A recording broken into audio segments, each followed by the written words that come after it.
Харальд Глеклер, Германиядағы ең танымал дизайнер әрі модельер. Ел аузында оны гламур королі деп атайды. Негізгі бағыты әйелдерге арналған жарқын әрі ерекше көйлектер тігу.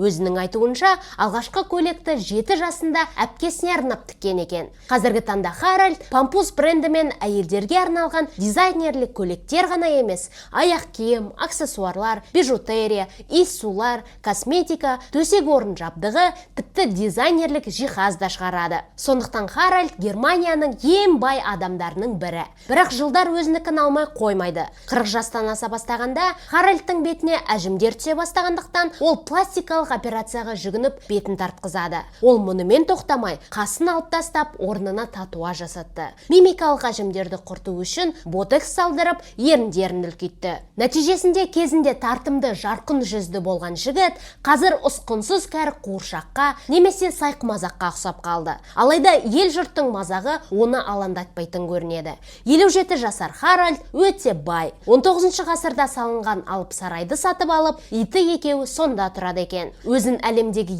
ең бақытты және ең сұлу адам деп санайды. Солай, айтпақшы алдағы уақытта шығатын видеоларымды өткізіп алмас үшін парақшама жазылып қойыңыз.